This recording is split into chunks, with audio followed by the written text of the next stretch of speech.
Hello, and welcome back to this week's episode of Not D&D. As always, I'm your host, Jessica. It's brought to you by EN World Live. And joining me this week, we have Kayla Dice. Kayla, thanks so much for joining us. Hi, happy to be here. Excellent. So we're going to be talking about your game this week at Terminal, the Digital Pirate Action TTRPG.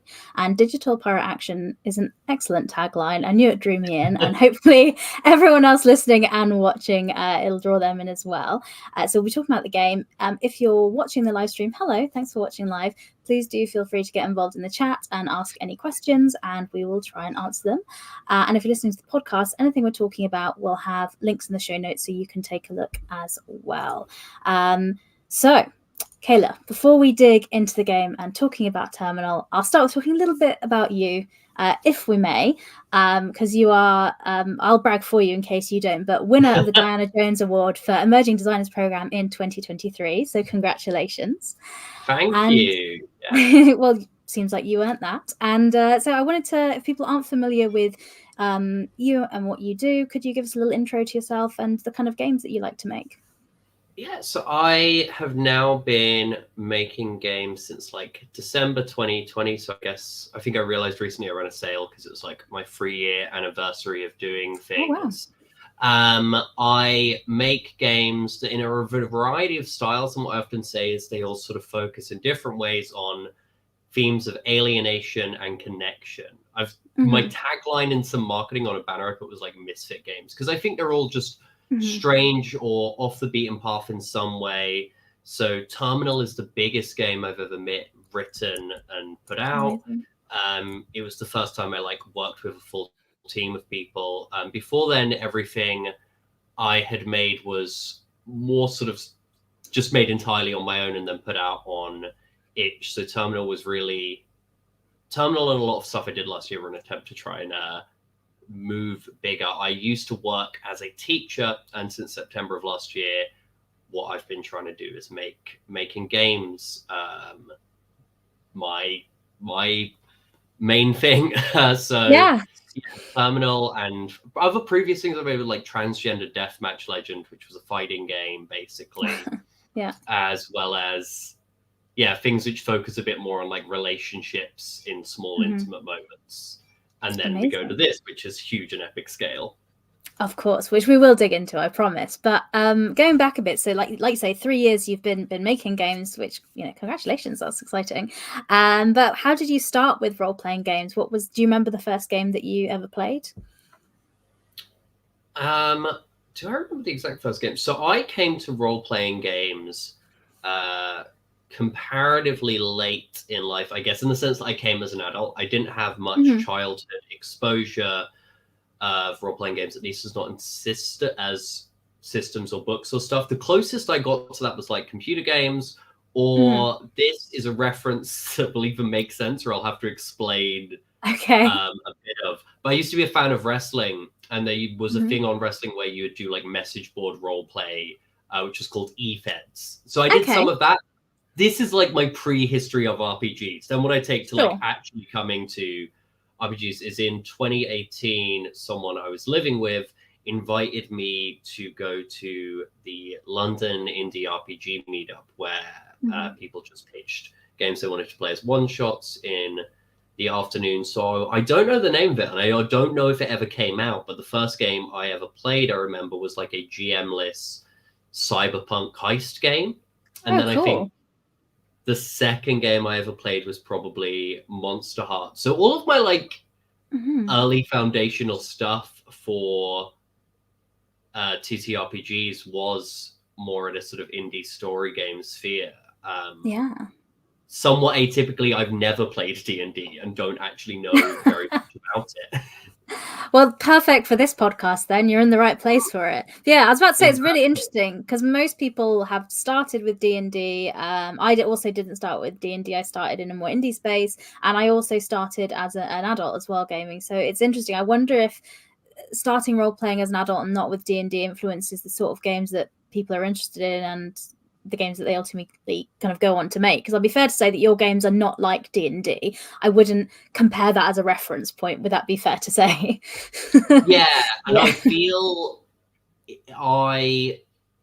feel like some people for whom D&D is like a big part of their life, a lot of the stuff they make is in conversation with it, which I'm not saying as a criticism, just as a fact. They're like, oh, this is what I found as like an early foundational game. This is what I found frustrating or interesting. And that like root is still there. Whereas, you know, ultimately in some way, I think like the equivalent of the game for me that I'm often thinking about as the early experience is probably something like Monster Hearts or story games. So the level of complexity in D&D is something that I've always found very alienating, and is probably why I attribute to, I mean, that and not it just not having found me, but is why I would struggle to imagine it being a thing I could have been into as a kid, just because of the things I was into.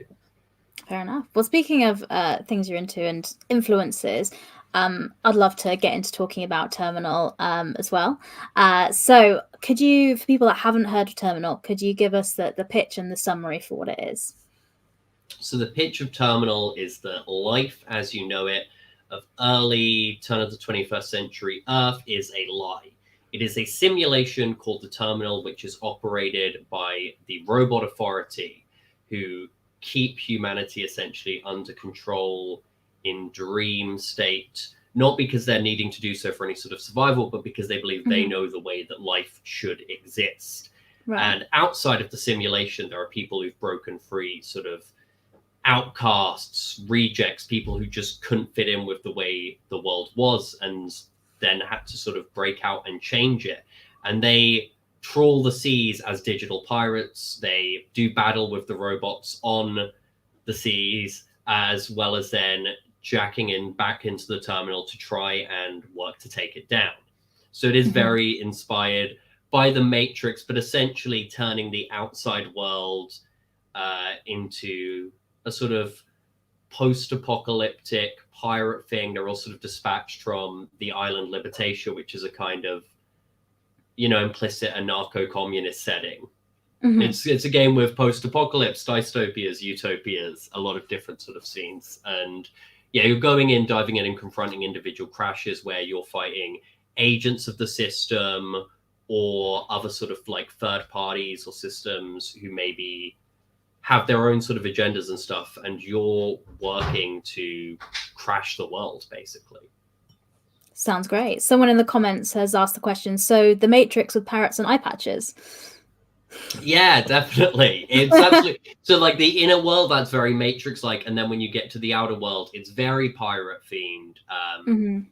Both in the sense of like the aesthetics you might be trading in, but also I think in a lot of the spirit of pirate fiction, which can kind of be about, for better or worse, being about outside of society, outside of like their limits, and that opening possibilities and danger in terms of like, well, how does society feel about you trying to not be there? Yeah, absolutely. So with the game, like you said, excellent thing there. Matrix, obviously like a reference, but there kind of are many more. Could you talk a little bit more about the other references and inspirations you had making this game? So obviously one half of it was pirate fiction and bringing that in. I think a lot of my conception of pirate fiction comes from things like Black Sails, iterations of Treasure Island, of which there are like many, and then I guess like just a lot of sort of thematic stuff. In terms of things within the world, there's a lot of different stuff in there, and there's like a big inspirations book at the back. I did some blog posts about different aspects of it, because there's the Matrix itself, but also other things. I say like Twin Peaks as a reference point sometimes. In a lot of ways, just for a sort of the way the dreamlike logic of the simulation works, which also brings in some Paprika influence. There's a sort of ethereal unreality to the inner workings of Terminal, which comes, I think, more from those influences than it does from the Matrix itself. There's a bit of stuff in Matrix 1 there, you know, the sort of not knowing if you're waking or dreaming. Twin Peaks and Paprika also then inspire specific individual storylines. There's one scenario which draws a lot of inspiration from like the Dream Parade in Paprika. There's one that has the sort of twisted suburbia that I was thinking with sort of Blue Velvet. And then I guess the other thing when thinking about inspiration is often sort of commentary as well. Certain things develop out of ideas I found interesting in the Matrix or in other things, but wanted to interrogate and wanted to see from different lights. And then also I think some inspiration comes from other games I've played. So the sort of core system of the book was a hack of Inevitable by Soul Muppet Publishing.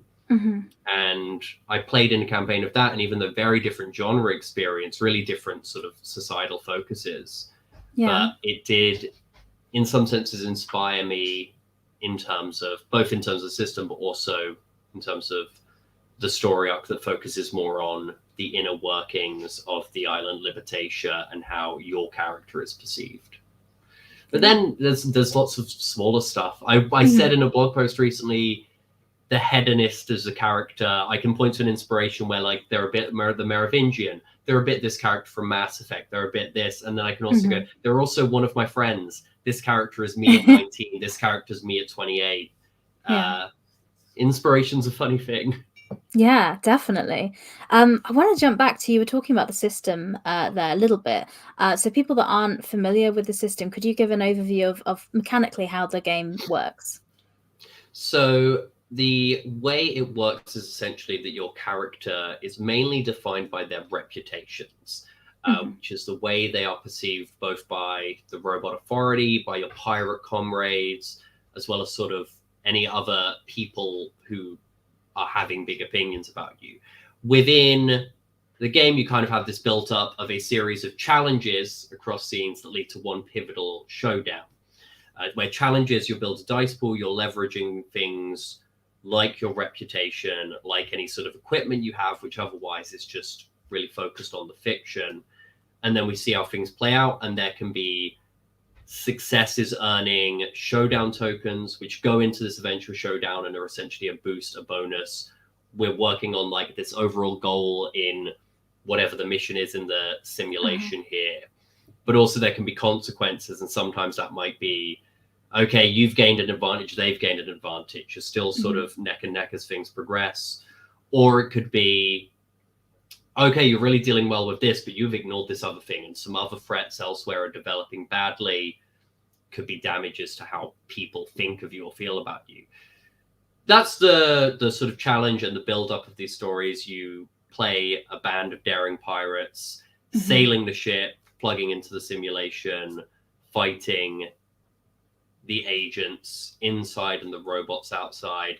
But once you get to these pivotal showdowns, which might end individual operations or even bigger story arcs, you are gambling everything on a single roll, where you have all your bonuses from everything you've earned, but then you also get to add other bonuses by what you're willing to sacrifice. So if a showdown is, we need to defeat this, the end of one of the scenarios involves like you've dived into a sleeper's mind, and you are trying to wake them up from the simulation itself, and they're stopped by a program who's a twisted doppelganger of them, a version who's not unsatisfied, a version who is fitting in society, who dresses the right way, who says the right things, and is able to sort of hold down jobs and rent and other stuff, which this actual sleeper is struggling with. And you're fighting this program within their mindscape. You may have all the bonuses from how well you've done. That could be that could be free things, so it's like +3.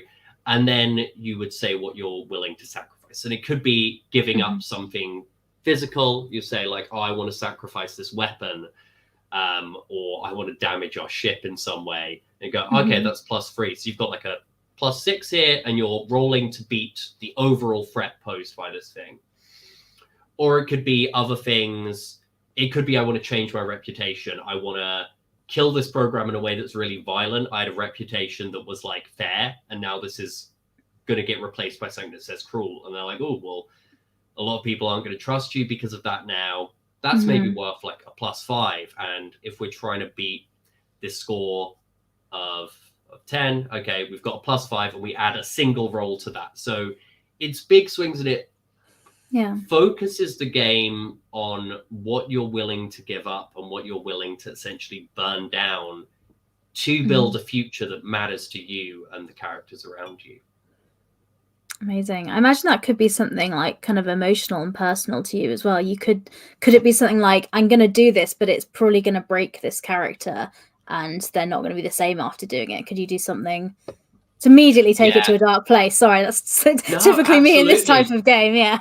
It could be you gain a reputation which is haunted because of the things you've seen and what you did. It could be about your relationships. It could be, I'm going to viciously kill this character, or I'm going to sacrifice my relationship with someone. I'm going to say that the fact that I'm going to run off and deal with this problem on our ship means that the ship's navigator, who I've been dating for 3 months in storyline, they can't trust me anymore because they think I'm too self-sacrificing. The consequence there is that relationship is destroyed. And because it's focused on what it means to the characters and the narratives, you could be like, oh yeah, +6 for that. That's giving up the relationship. Obviously, that's huge. So as a GM, when you're running this game, you have these challenges and talking about the consequences of that. Is it quite freeform then in how you interpret like the pluses or the minuses or mechanically what that means? Yeah, I think a lot of the GM's responsibility in Terminal is making judgment calls about what something represents, how something is valued mechanically, at least. And that judgment call is kind of also about the kind of game you want to be playing. If you say, I want to really focus on material consequences for things, and maybe you don't want to necessarily have big reputational swings or changes to the character there, you say, how does this affect our overall chances of defeating the robot authority? That could be one way a GM and a table plays it if that's how they feel. Or it could be, I really want to focus on the narrative. I want big costs. I'm going to award big costs when something hurts because this is the story we're telling rather than the history. It's a lot of interpreting that, but there's also a lot of guidance. There's a whole table of examples, I think ranging from, I can't actually remember the numbers off the top of my head, but there's a whole table of examples that help guide you and suggestions. I think it's a game that lays out a lot of big picture scenarios and hopefully models how you can break that down into more granular sessions of play. I think it involves a lot of trust at the table to play fairly, or at least a lot of like good open lines of communication. But I do think the game hopefully facilitates and helps you out and is there in terms of making you feel like you know what you're doing. Excellent. Yeah. With running a game as well. So you have in the game, you have kind of two stages or genres. You have time in the terminal and then time in the real world. And they're going to feel a bit different, I imagine, because of the nature of what they are. And it looks quite open as how often you spend time in either, because it depends on the characters and the story you're telling. How do you kind of run the game? What sort of balance do you have, and what guidance do you give to other people running the game? Yeah, so personally, for me, I think when I run things, and it's been commented on by some people who like this and some people who don't, it's really, I imagine, just personal preference. I pull back the curtain so much to ask people. I may go, okay, we could pursue this lead in the terminal, or we could pursue it in the wake. I can make it work either way. What scene are people more interested in playing now? That's how I often approach stuff, and I might have like bigger picture early conversations. Within the game itself, I say this is really a matter of sort of fine-tuning things. You can pull out of the simulation loads, and it can be about approaching lots of stuff from different angles, or you can stay in there. I remember saying, you know, there's probably ways of playing this where it's like 50%. I imagine I probably play it out as like 80% in the simulation and 20% in the terminal. But in games I've run, it's common for like one session to be all terminal action, and then we did an entire session which was a sort of cool down one where we were entirely on the pirate island Libertatia and meeting those characters, and we weren't plugging in at all. We were just reacting to what had happened. The game, like I said, has a lot of different scenarios. Of those, 4 are very focused on in the simulation. 1 is focused entirely on the pirate island and the inner workings of the pirates and their relationship with each other. And then the other, may have misspoken there, 3, 1, 2. Yeah, then there's a 2 which are a lot of mix, a lot of back and forth. You're tracking things down, you're looking about in the wake on the seas, but then once you track down, you're plugging in. So it is a case of, if you have a way of GMing that's maybe more top down, I imagine it's more you make that call early on and you decide what's being featured. For me, it would be a lot of checking in, but that's really just a difference of GM style rather than me making that as a pull of like, you should be doing this because I wrote the game and that's how you should be doing it. It's more, that's how I do it because I'd find it fun. Sure. You're not going to come around and tell people off for running it a different way in their house, I guess. Yeah. If someone said, yeah, I reckon this is like a 60 terminal, 40 wake, and I'm just deciding that ahead of time, I'm not going to go like, hey, you're going to need a license for that kind of GMing decision. Can I see your credentials? Fair enough. So leaving it open, which is great. Opposite of leaving it open is controlling things. And obviously control is a really key theme in the game because you have the robot authority, which are controlling all these people that are, in the terminal and plugged in. And that's a theme I kind of thought was interesting to play with the game, because control can sometimes be very obvious, but sometimes it can be more subtle and kind of coercive. Could you talk about control and that theme in the game and how it appears in that? Yeah, it emerged early on as like the big theme for me, and so much in the way this is a game about control, about people who want to control you, and often that way of control being to make you doubt yourself or doubt your sanity or your perception of things, and then people exploiting that. It's a game that in its like early sort of content warnings, they say, as written, this is threaded with a lot of themes of coercive control. I give that as a warning to the reader of the book, first and foremost, because I think they deserve that consideration.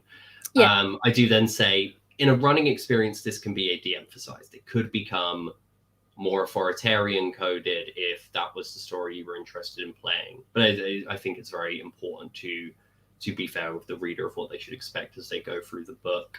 Yeah. It manifests in a lot of different ways. The terminal and the robot authority, they're antagonists within the system. They've had for a long time this essentially god of the terminal, who's called the director, who just structures things and relies on a lot of predictability. This is the way things work. This is the way things look. But in this latest cycle of rebooting their simulation repeatedly, they've introduced a new major antagonistic program who focuses a lot more on personal manipulation and blackmail and threats, and specifically trying to keep people miserable. I think I said in a blog post maybe that I think a lot of the scenarios in the game are about standing up and trying to pull away from control in different phases. Tortures of the Killer, which if you're watching the live stream is on screen right now, is one that focuses a lot on threats and blackmail and essentially people being hurt to try and keep you in line. Something like Multiplied by Zero, I think, focuses a lot on control of people taking over and overwhelming you, or one person making it seem like there is this big sort of flood that is overwhelming you. Curations of the Archivist focuses on a character, an antagonistic character who is freezing things and trying to keep them in pristine conditions. So it's all these different angles, and a lot of time you're needing to make an argument, I think in some ways, at least as I was thinking of it, of like why all of these people are wrong. Like they're saying something about you, your character specifically, and you're standing up and saying they're wrong. Tortures of the Killer, it's saying we know how to get you to do what we want. multiplied by 0 is saying like the way you feel isn't good enough. Durations of the Archivist is saying you have a purpose and you should be sticking in that. And so on and so on. And all of these points are about saying, sort of like, you know, telling the robot authority and the systems like, screw you, you're wrong. I know what I'm doing. Yeah, I love that in the game. And I love what you mentioned as well about letting people know in advance, because that's a theme some people aren't interested in exploring and playing with. So I think saying, hey, this is in the game, so people know they can pick it up and play with it, or they can change it so they're not playing with that sort of game if they don't want to. Yeah, I definitely think it's something where it's in the writing, so it's there to see, definitely. As a reader engaging with a book as an audience, it's there, and it's the thing that has to be there. And if that's too much for you, I'd very strongly just say, like, you know, leave it right now. Come back to it maybe sometime when you feel you want to engage with that theme. As a player and a GM, though, I'd say you can remove it easily. And there's a lot of stuff on individual crashes and specific content warnings I give them where I'm like, you can pull this crash entirely out of the game and it matters nothing. You can use this crash and just pull this element out. This one, it's not a load-bearing scenario, but like, yeah, just maybe take this out because it's these themes. And build. I hope, and you know, I hope, and I did what I think is my best in terms of within the way you use the world that's in the game. I hope I've given people the tools to do that safely. Absolutely. Well, speaking about the game, Terminal was crowdfunded in July of last year. Congratulations, funded on there. And you've had your digital release in December, if I'm correct. So if people are interested in picking up a copy of the game or interested in learning more, where's a good place for them to go online to get a digital copy of the game? So buying digital copy now, the best place to do that is itch. So ratwavegamehouse.itch.io/terminal. That's where you can purchase the digital version. So it's written and designed by me. It is beautifully illustrated by Gorman Geist, who's also an amazingly talented designer. It's really slick and gorgeous, but also so much art in it. I remember looking at and going specifically, yes, this feels very, very powerful in terms of like how it strikes a lot of the heart of things. And it was edited by Alyssa Ridley. So if you go online digitally, itch.io, ratwave.gamehouse.itch.io/terminal. Fantastic. And talking about the art a little bit there, because I forgot to kind of ask you about it. So what the game, people watching the live stream can see pictures of it, and if you're listening to the podcast, there's links so you can go have a look there. But it has a very distinct and clear art style. So I imagine you had a real collaborative conversation about what you wanted for that. What was your vision for the way the game looked? So I remember I created a big mood board early on when I first connected with Gorman Geist, which included a lot of visual inspiration for what I imagined inside the terminal. It was a lot of modern clothes. I imagined it inspired. I remember specifically when I was looking for an artist, I remember going, I want someone who can do fashion very well, and I want someone who can do action, because it's an action game in the kinds of stories it's telling. And Gorman Geist is great at like dynamic, beautiful scenes. But then fashion specifically, because I think it was important, because so much of the character's self-image in the terminal is about how they want to express themselves. It's taking control of their appearance. So I gathered a lot of sort of like punk fashion, queer fashion, like sort of club gear. And that was how the world inside the terminal looks. Then outside, it's a focus on pirate stuff while also being a sort of post-apocalyptic in some senses, kind of like post-apocalyptic, because it's moved sort of further, but giving a sense of the characters in the wake where they are making do with scraps. They're really well at making do with scraps, but things are a little more sort of rugged and made out of recycled materials, repurposed sort of salvage. And beautiful thing, which was Gormengeist's initial suggestion, she talked about how she did a different color, focusing on like a very specific palette and then various shades of there. So we ended up deciding on one palette for inside the terminal and then one palette for images in the wake, the real world, which I think looks really beautiful in the game. It's such a quick, decisive way of telling sort of what scene something belongs to. Yeah, so that was a lot of the collaboration there. And then early stuff was like, oh, I think I'd need this scene. I was sort of building the book with pieces of art in mind of where they'd go. And also I remember for a lot of images as well, maybe not a lot, maybe I'm overstating that when I break down the whole, but there's definitely a point in the process I remember I sent her an email being like, oh, I need some stuff for challenges, showdowns, and this. Is there anything we haven't done that you'd like to be drawing?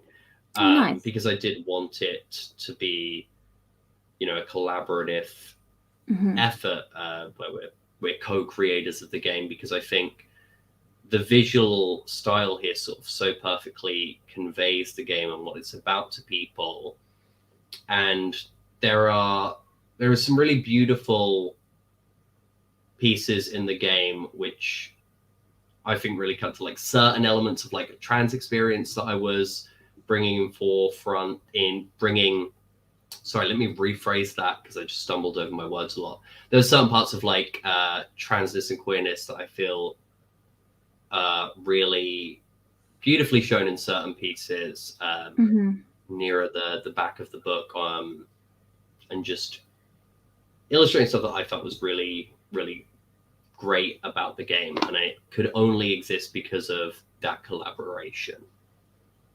Wonderful. Well, it is a gorgeous book. I love the artwork in it, and I love the graphic design and the layout as well. It feels like the layout is so important in RPGs, I think, because it's how you interact with the game, how you learn it, and it can really change your gaming experience for how easy it is to digest the information, and especially for me because I'm dyslexic, so reading things has never been like a love of mine, but I had to say this book Same. really, I've recently.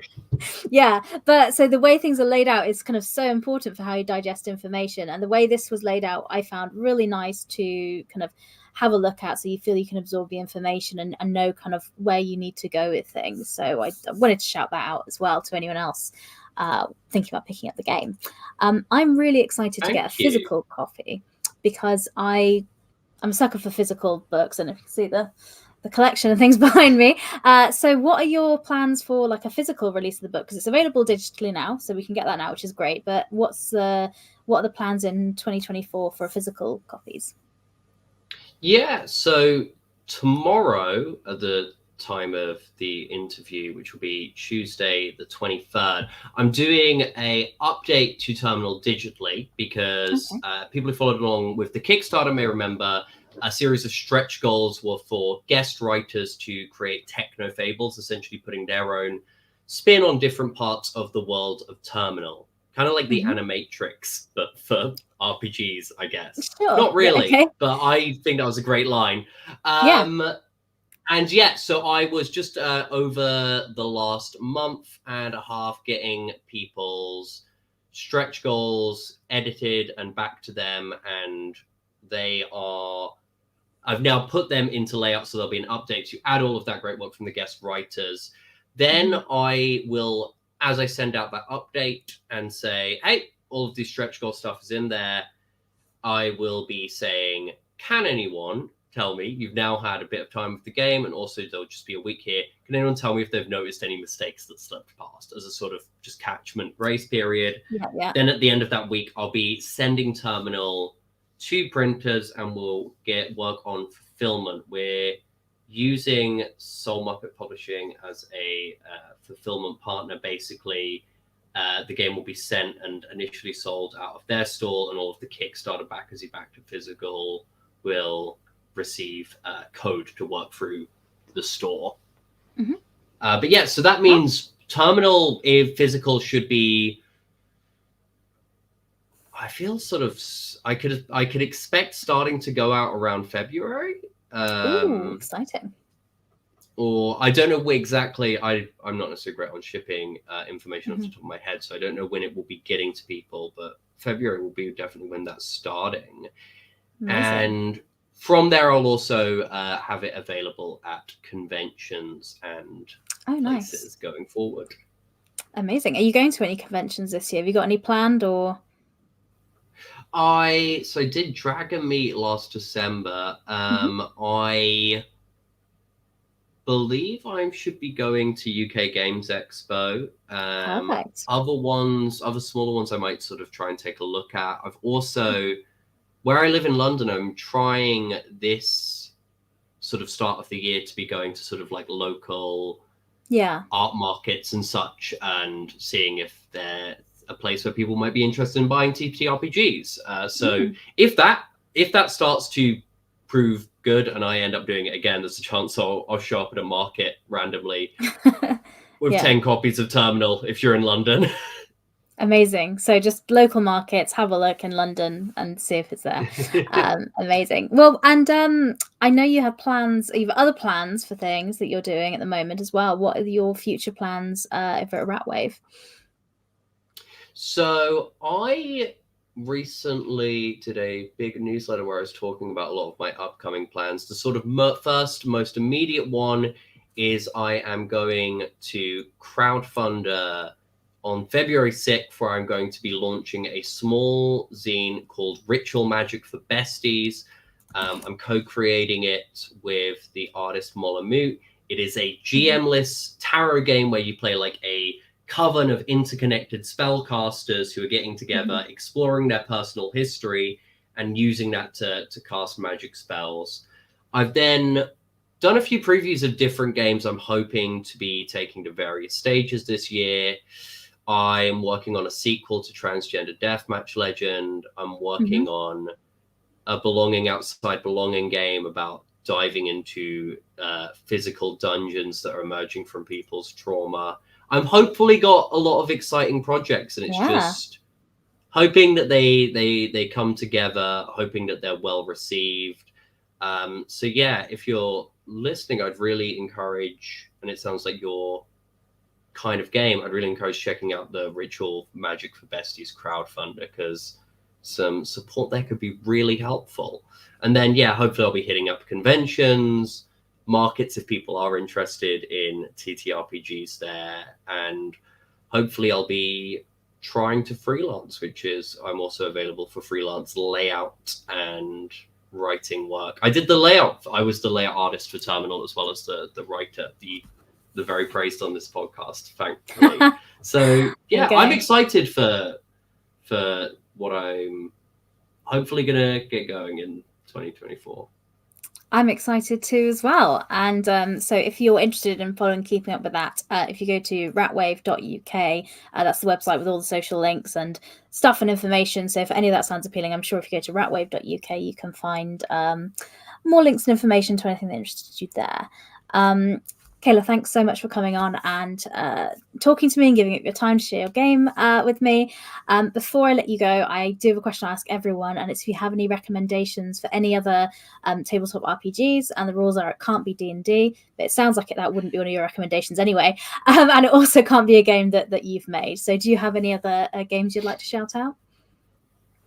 I've been thinking about this a lot. What I've been reading lately since I got it last year, and I've been really enjoying reading. I picked up a Dragon Meet Talk by Will Jobst. It's rally road racing, sort of Mad Max style gameplay on a grid, torn between like rally sessions where you're doing sort of combat to each other on the road as you're driving to wherever your destination is, and then rest stops. It seems, just from reading through it, seems really interesting, exciting. It's laid out in a really fun way that, at least for me, I find really helps guide my eye. And also, thank you for having me on the podcast and enjoying the game. It's such an honor. Thank you. Well, you're very welcome. Thanks so much for making the game. So I think we've run up to the end of our time there. So thank you for your recommendations and for your time coming on. Very excited to see what you're doing in the future. And if you have any other games you want to come on and share with us, you have our details now. And thank you to everyone that's listened or watched the podcast. If any of this has been remotely interesting to you, I'd really recommend you check out the website, because the best way to support indie tabletop RPG creators is to buy their things. But I think that's all from us this week. So on that note, I will say thank you very much and goodbye. Thank you very much. Bye. Bye.